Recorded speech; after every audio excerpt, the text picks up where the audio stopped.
Hello everyone. They say that you can take a person out of the village and you cannot take the village out of this person. And that is exactly me, born and raised in a small village in Kenya and finding myself in the Netherlands. There are still some things I'm struggling to stop, even staying here for the last 5 years. And that's why today I want to share with you some of these things. So if you are new here, my name is Pauline, born and raised in Kenya, and now I live in the Netherlands for the last 5 years.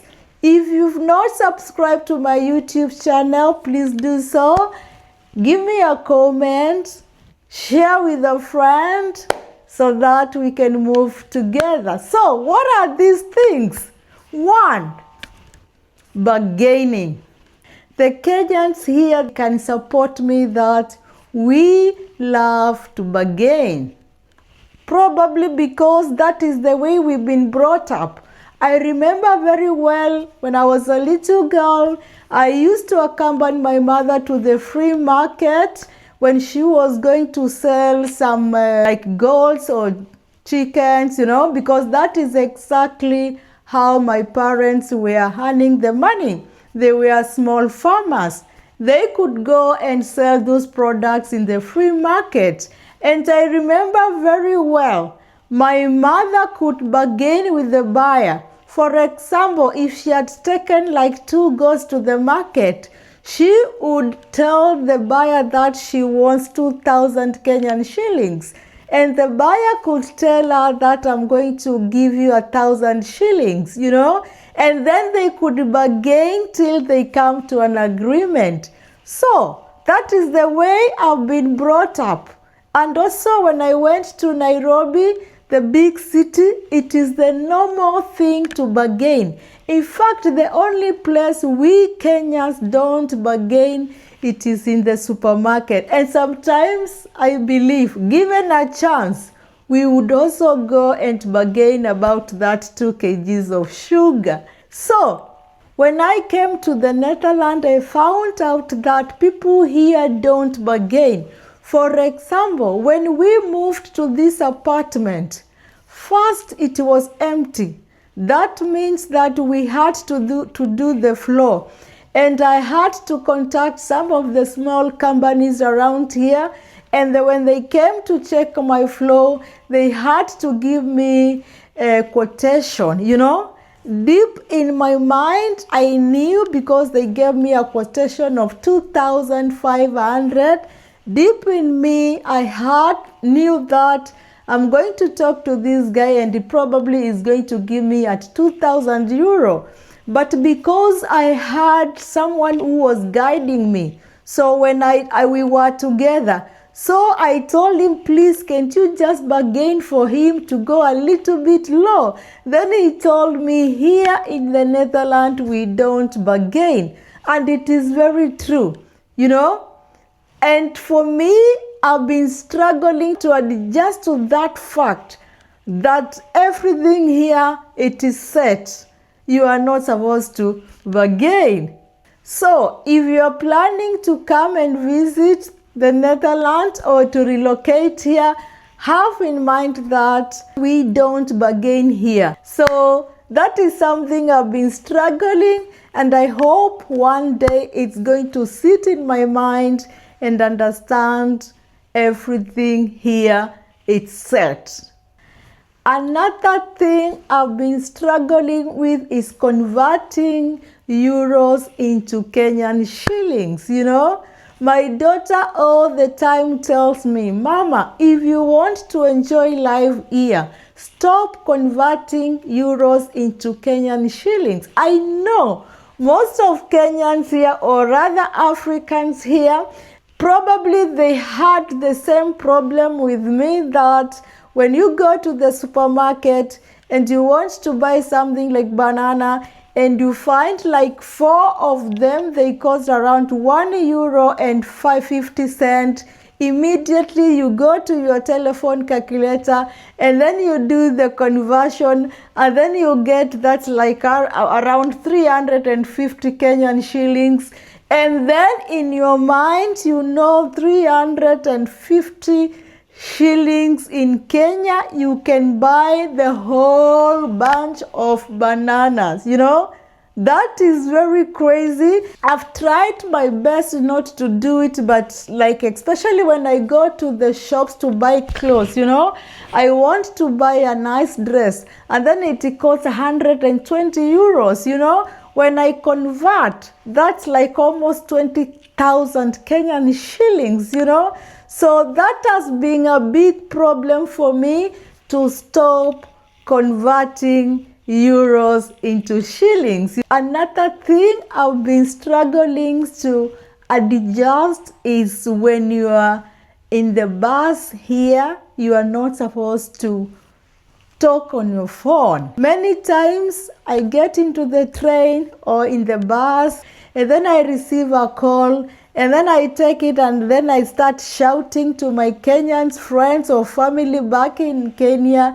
And the moment I realize, oh shit, I'm in the Netherlands, you know, I always tell the person who was called, please I have to disconnect because here we are not allowed to speak when you are in public transport. So many times I forget and I find myself talking on phone, which is not allowed here. It's like you are making noise to other travelers and can be fined when you are found talking on your phone. And it's a funny thing, you know, because you find like in a train we have other Africans people and you are sitting near comfortably, probably on your phone. And then back you hear someone talking, shouting. Definitely it's not a Dutch, you know. They are speaking their language, their mother language, you know. And when you look back, you see that's an African person. So I think we have, it's not a problem, but it's because in Kenya or in most of the African countries, you can shout as much as you want in the bus, in the train, wherever. But here it is not allowed. That has always been a struggle to me, but I'm getting used slowly by slowly. Another thing I struggled, you know, when I came here, but now I can say I am used to it, is that I used to have money in my pockets. You know, like when I work and I'm paid through the bank, I could go to the ATM, I withdraw the money, and then I have the cash in my wallet. That is how we do it in Kenya. You cannot just stay without money in your pocket, cash money. Okay, nowadays it's a little bit different because you find that people, although they have cash, but they can also use their M-Pesa. But I remember like when we were growing up, cash was everything. Even today, you cannot find many people in Kenya don't have cash in their wallets, on your pockets, you know. But here, I'm telling you, I can say it's like 80% people don't carry cash in their wallet. Sometimes they don't even have the wallet, you know. Everything they pay using their cash. So here it's not easy to find people with cash. So I struggled with that for some time, you know, like every time I get my salary, I go to the ATM, I withdraw the money so I can just arrange the notes in my wallet, you know.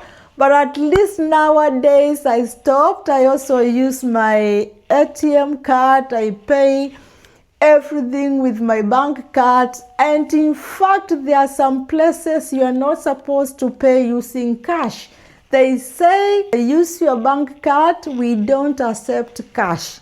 So I was like, what? When will I get used to this idea that I don't have money in my wallet? Like now in the house, I can't even remember the last time I saw a euro note because we never use it. So that is something I struggled with it, but at least I can say that one now, it doesn't bother me anytime I'm in the system. Another thing I still struggle with, when I get late and then I have to tell this person why I was late, I have to explain so much. This is because that is how we do it in Kenyan. When you're asked a question, you explain, and we like the details. But here, please, when someone asks you a question, for example, why are you late?